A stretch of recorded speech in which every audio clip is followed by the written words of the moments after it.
não, vambora para o vídeo. Senhoras e senhores, estamos de volta em edição extraordinária, porque as coisas do São Paulo, o dia seguinte é sempre o dia pior. Hoje foi publicada uma matéria muito comprometedora que envolve diretamente o presidente Júlio Casares, depósitos em dinheiro na sua conta. Isso tocou a sirene dos órgãos competentes do governo e isso está na polícia. A polícia está investigando. Essa reportagem foi divulgada. 1,5 milhão ao todo de dinheiro ali depositado na conta do Casares. E aí o que aconteceu? Conselho Consultivo do São Paulo, que é um órgão ali do São Paulo que não tem poder de veto, mas é uma antessala do Conselho Deliberativo, né? Mas eles não têm poder para falar faça isso ou faça aquilo, mas é como se fosse uma consulta, uns aconselhamentos. Foi reunido hoje, esse conselho é formado por ex-presidentes do São Paulo e ex-presidentes e presidente do Conselho Deliberativo. Estava todo mundo lá numa reunião no escritório do advogado Ives Gandra Martins, advogado aí importante, jurista brasileiro importante, que também é desse conselho. E essa reunião acabou agora, e é sobre ela que nós vamos falar a partir de agora. Eu estou ao lado do Arnaldo Ribeiro aqui, e lembrando que a live e o canal Arnaldo e Tironi tem o apoio da KTO. Dê lá o seu palpite na KTO. Participe da apostas grátis agora, hein? Apostou, não rolou, você ganha 10 em apostas grátis. Dê o seu palpite na KTO, que apoia o canal Arnaldo Tironi. Tem QR Code aqui, tem link na descrição para você. Muito bem, Arnaldo Ribeiro. Vamos lá. Saiu o resultado da reunião. Você quer anunciar? Vamos lá, Tironi. Primeiro, boa tarde a todos. Chama parentes e amigos. A gente só começou agora, porque a reunião terminou agora, há pouco, lá nos Jardins, no escritório do ilustre advogado Ives Gandra Martins, espécie de braço direito do Casares.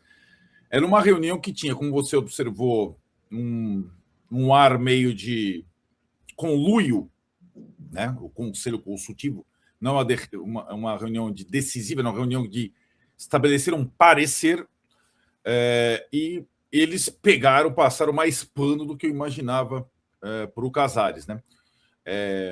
Então a gente, sinceramente, esperava que não tinha clima para tanta passada de pano assim, mas foi o que aconteceu. Pois é, né? Apenas um dos membros do Conselho Consultivo, o Zé Carlos Ferreira Alves, né, advogado da oposição. O Zé Carlos Ferreira Alves não foi nem presidente do São Paulo, nem presidente do Conselho Deliberativo, mas apenas um desses caras, integrantes da reunião, defendeu o impeachment do Casares, ou seja, eles analisaram a peça da oposição dos mais de 50 conselheiros que indicavam o impeachment do Casares, e mesmo após as denúncias de hoje, né, porque essa reunião já estava marcada antes das denúncias do UOL, da matéria do 1,5 milhão, da matéria dos 11 milhões para outros fins na boca do caixa. Mesmo com essa situação, mesmo com a pressão, mesmo com as torcidas organizadas agora exigindo a saída do Casares.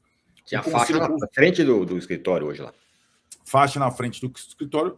Mesmo com tudo isso, o parecer do Conselho Consultivo foi que não há prova suficiente. Vou ler para vocês aqui. Vou colocar na tela para você. Vai botar? Para ler? Por favor, não vomitem, né? Mas é um pouco isso, né? Que um dos nossos, o Gabriel Sá, que está aqui do lado do Tironi, é um dos repórteres nossos que estava à frente do prédio do Ives Gandra Martins, que, nossa, só de ouvir falar nesse nome para mim dá arrepios.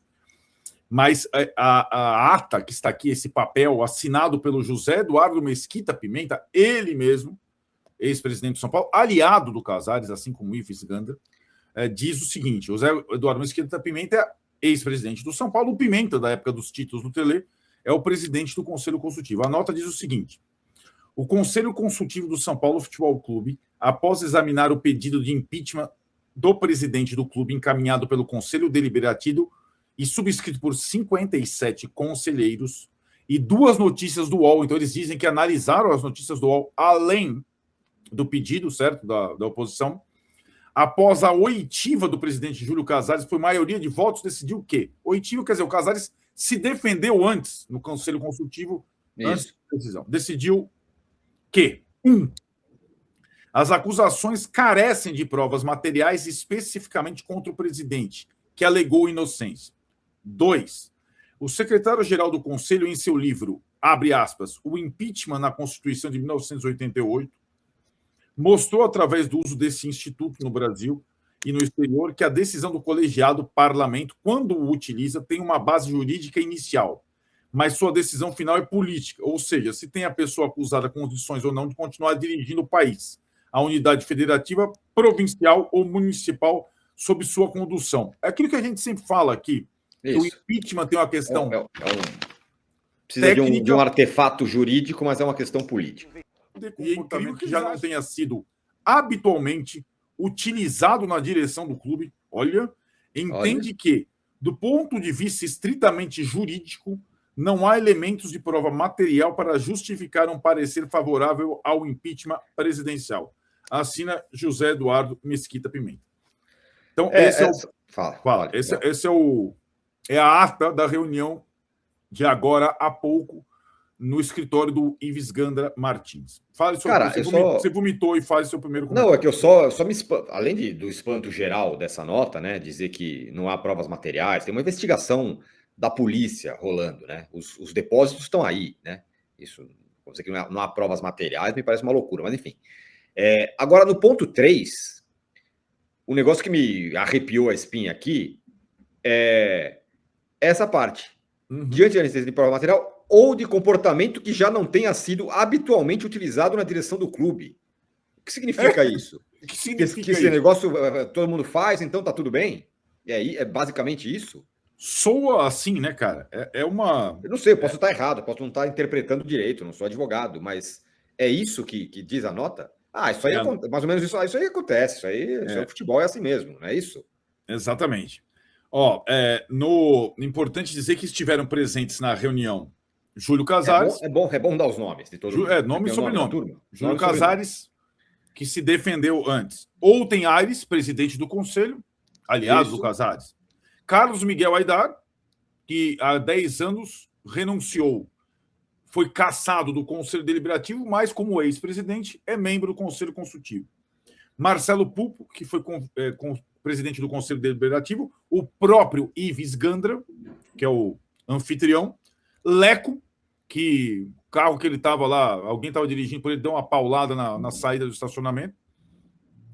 José Carlos Ferreira Alves, que foi quem votou a favor do impeachment, voto solitário. José Eduardo Mesquita Pimenta, o presidente do Conselho Consultivo que assinou, e Paulo Amaral Vasconcelos, que foi presidente do São Paulo lá atrás. Fernando Casal de Rei, que também é desse conselho, não estava, né? Ele está viajando. Quem? Fernando Casal de Rei. Exato.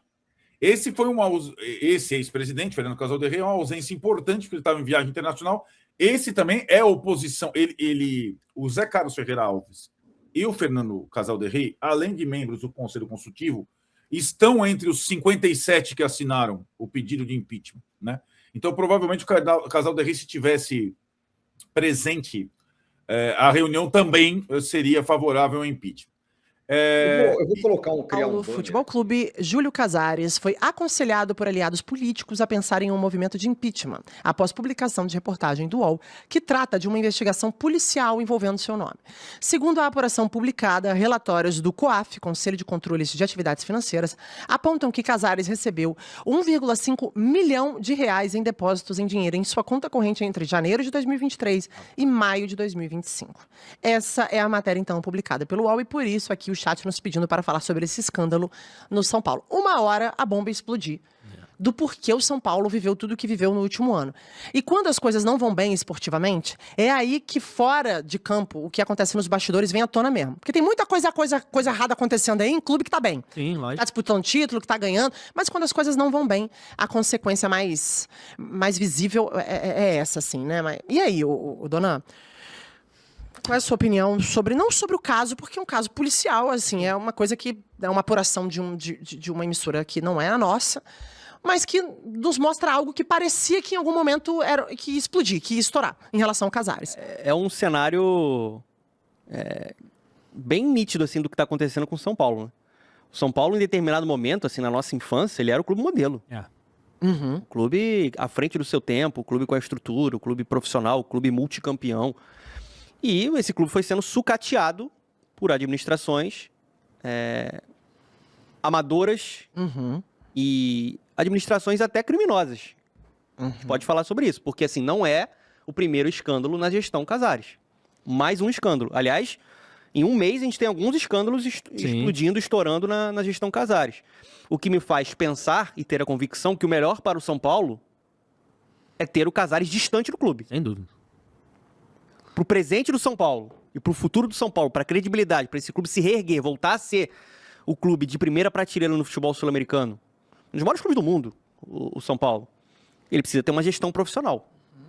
Porque isso acaba respingando na instituição, cara. Isso acaba, assim, manchando uma história tão bonita. Você perde credibilidade, o São Paulo já vem perdendo credibilidade no mercado, perdendo força financeira, não é um clube mais tão atrativo assim para grandes jogadores, muito por conta da gestão do Casares. Então, assim, às vezes a gente fala muito até, assim, aqui no dia a dia, sobre debate campo e bola, né? Jogador, quem é o culpado? O jogador, é o treinador? Não, o culpado, a assinatura do fracasso do São Paulo, a assinatura do vexame do São Paulo é do senhor Júlio Casares. 100%. E isso é uma vergonha. Assim, eu espero que, assim, o quanto antes ele coloque o cargo dele à disposição.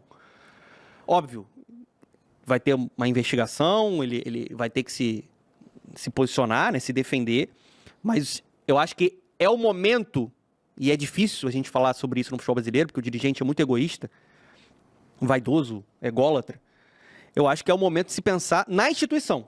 Ele nunca pensou, né? E ele nunca pensou. Nossa. Então, assim, eu acho que o torcedor hoje do São Paulo, ele reza para que o Casares fique muito distante do clube. Isso é inaceitável, gente. É inaceitável. O Casares é um inimigo do São Paulo, assim, né? Ele é... Para dar andamento a esse processo. Então deve caminhar de fato. E só vale uma explicação também que esse pedido de impeachment, ele tem a ver, é verdade, com as mais recentes informações, mas ele vem antes, portanto, dessa informação de hoje do UOL. Né? Então ele engloba gestão temerária, engloba diversos outros temas. Camarote. Foi algo que foi encaminhado pela oposição, enfim, caso Camarote, caso do Mondiaro, e aí sim foi tudo condensado nesse ofício que foi encaminhado, mas obviamente novos escândalos ganham peso também na votação dos conselheiros. Aí, Luísa, só para responder a tua pergunta a partir daqui. Então, assim, todos nós estamos entendendo que da reunião do consultivo vai se caminhar para a reunião do Conselho Deliberativo até dia 23 para a votação do impeachment. Digamos que a gente esteja enganado aqui, nós três, e que saia o outro e mate no peito, como disse o Pedro, e diga não vai para o Deliberativo. Tá? O que vai acontecer neste caso, improvável? O inquérito vai prosseguir. E o inquérito não vai se definir em 10 meses.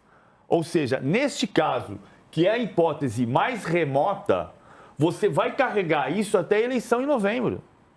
O que, no mínimo, com tudo que a gente está falando, que o Sá explicou, que o Pedro explicou, das reconfigurações políticas, do grupo Participação, que é o grupo do Júlio Casares, entendendo se vai seguir na coalizão ou não, desse reagrupamento de forças políticas, no mínimo, e nesse momento é improvável, você vai carregar para a eleição uma rejeição gigante para a manutenção dessa gestão.